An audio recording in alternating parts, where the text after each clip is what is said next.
Yulia, terus nanti Mas Ilham dari Medcom. Selamat pagi semuanya Bapak Ibu. Saya Yulia dari CNN. Mau bertanya ke Pak Iwan, Pak. Saya mau menegaskan aja, takut keliru. Berarti di RUU Sisdiknas itu tunjangan guru itu dihapus atau tidak ya? Kalau misalkan yang tadi Bapak jelaskan itu maksudnya tunjangan dihapus di RUU Sisdiknas karena diatur di UU ASN atau bagaimana itu ya Pak ya? Terus yang kedua, tadi kan Bapak menjelaskan soal tunjangan guru itu masih ada gitu ya untuk guru-guru yang bersertifikat saat ini gitu. Nah, untuk yang kedepannya Pak, nasib guru-guru yang baru akan mendapatkan sertifikat guru itu gimana ya Pak ya? Apakah tetap mendapatkan tunjangan profesi juga atau bagaimana? Mungkin 2 pertanyaan itu saja Pak Anang. Ya. Untuk Pak Iwan. Terima kasih. Ya. Baik, kita lanjutkan dulu Pak Dirjen dari dari Mas Ilham dari Medcom, silakan. Ya, terima kasih pertanyaan untuk Pak Dirjen. Pak Iwan, di dalam RUU Sisdiknas ini kan kementerian menggunakan penyebutannya tunjangan guru, bukan TPG. Nah, itu kan disebutkan pemberian tunjangan guru tersebut akan diatur dengan skema berbeda. Nah, mungkin boleh dijelaskan lagi skema berbeda ini seperti apa detailnya itu skema berbeda itu biar guru-guru dapatkan gambaran ya soal itu. Terus bisa dijelaskan nggak kira-kira skema berbeda ini perbedaannya dengan untuk guru dan dosen itu seperti apa? Terus besarannya bakal seperti apa? Karena kan guru tuh pengen dapat kepastian nih soal apakah nanti tunjangan dengan skema berbeda ini ada kepastian gitu di tunjangan itu besarannya tetap 1 kali gaji seperti UU yang lama. Ya, soalnya kan guru mungkin khawatir skema ini justru tidak lebih baik dari UU sebelumnya gitu. Terima kasih Pak Iwan. Terima kasih Mas Anang. Lagi, teman-teman. Boleh nambah 1? Ya, silakan Mbak Dian ya. Iya Pak. Ya, silakan Mbak Dian. Makasih Pak Anang. Menyambung Ilham tadi terkait dengan tadi saya dengar soal bisa mendapatkan tunjangan sertifikasi tanpa ikut proses sertifikasi itu, apa saya salah tangkap atau bisa mohon dijelaskan kembali Pak Anang oleh Pak Dirjen mungkin. Makasih. Ya, terima kasih Mbak Dian. Untuk 3 penanya dulu ya, tadi dari Mbak Yulia CNN, Pak Dirjen, untuk memberikan penjelasan lagi terkait dengan tunjangan guru dihapus atau tidak. Yang kedua juga nasib-nasib guru yang dalam proses sertifikasi bagaimana.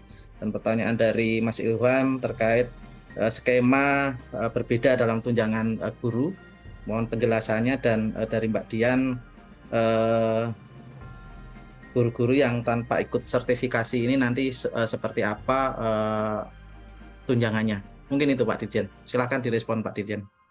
Baik, terima kasih Pak Anang dan teman-teman semua dari Mbak Yulia, Pak Mas Ilham, dan Mbak Dian ya.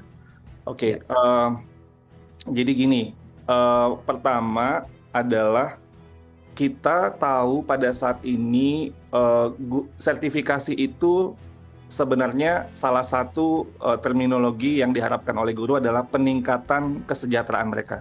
Ini harus dipahami sekali. Jadi dengan demikian 1,6 juta guru yang saat ini masih perlu untuk menunggu bisa ikut sertifikasi atau PPG ya. Dan itu kan ada prosesnya Ibu Bapak semua, prosesnya ada yang bahkan juga ada yang sudah ikut tapi belum lulus sampai sekarang gitu ya. Nah, sehingga proses yang panjang 1,6 juta ini itu akan memakan waktu sangat lama sekali untuk kita bisa selesaikan. Dan itu yang menjadi perhatian kita. Karena kita ingin guru mendapatkan peningkatan kesejahteraan yang layak. Dan itu harus menjadi prinsip utama dalam RUU Sisdiknas kita. Dan ini yang kita perjuangkan dengan mekanisme yang, nah sekarang begini, kalau tadinya untuk mendapatkan peningkatan kesejahteraan itu harus melalui proses PPG dan sertifikasi, maka sekarang kita menggunakan proses yang ada kita kembalikan kepada Undang-Undang ASN dan Undang-Undang Ketenagakerjaan, sehingga ketika prinsip ini bisa kita sepakati, 1,6 juta ini tidak perlu lagi menunggu. Jika ini disepakati menjadi bagian dari undang-undang, maka sesudah undang-undang ini terbit, 1,6 juta itu bisa langsung mendapatkan peningkatan kesejahteraan. Jadi itu secara sangat ininya, yang kadang-kadang ini sering hilang ya yang dalam narasi. Jadi kalau seandainya kita mengikuti proses yang sekarang, ini kita nggak tahu 1,6 juta ini kapan, bahkan sampai mereka pensiun pun mungkin mereka tidak akan dapat peningkatan kesejahteraan. Nah, yang kita perjuangkan saat ini, bagaimana kemudian ini bisa langsung mereka mendapatkan peningkatan kesejahteraan. Jadi kita mau pilih prinsip yang mana nih? Prinsip saya dengar ya yang kemudian mungkin agak kurang paham gitu ya, beberapa teman-teman yang juga ada yang berklarifikasi ke saya. Kalau kita status quo pada saat ini, Ibu Bapak semua, itu kasihan guru-guru kita yang 1,6 juta ini. Ini sebagian 1,3 itu ada di swasta yang justru memang antriannya itu lebih panjang lagi daripada yang ada di sekolah negeri. Dan ini yang ingin kita perjuangkan, dan mekanisme kalau kita mengandalkan sertifikasi, itu proses menyelesaikannya itu akan sangat lama sekali. Dan ini yang bisa selesai. Jadi langsung bisa mereka mendapatkan peningkatan penghasilan dengan jika prinsip ini kita sepakati. Nah, ini yang perlu kita kawal dulu nih, prinsip ini yang perlu kita kawal di RUU Sisdiknas ini. Dan ini yang menurut saya regulasi turunannya harus terus kita kawal. Ini masih awal, Ibu Bapak semua. RUU Sisdiknas ini kan ibaratnya Undang-Undang Dasar Pendidikan. Seperti Undang-Undang Dasar Negara, nggak semua tentang yang sangat rinci tentang bagaimana menyelenggarakan negara itu harus ada di Undang-Undang Dasar Negara kita. Jadi perlu nanti diatur di aturan turunan. Nah, ini yang menurut saya kadang-kadang diskusi yang muncul itu, yaitu mungkin lebih relevan nanti ketika kita mengawal di peraturan turunan. Tapi prinsip ini perlu kita kawal dulu. Prinsip ini harus menurut saya yang kita menjadi fokus utama dalam RUU Sisdiknas. Nanti kemudian perjalanan kita masih panjang, Ibu Bapak. Jadi ini perlu terus kita Kisah juga sudah menyampaikan, sudah ada pintunya, tapi itu harus terus dikawal.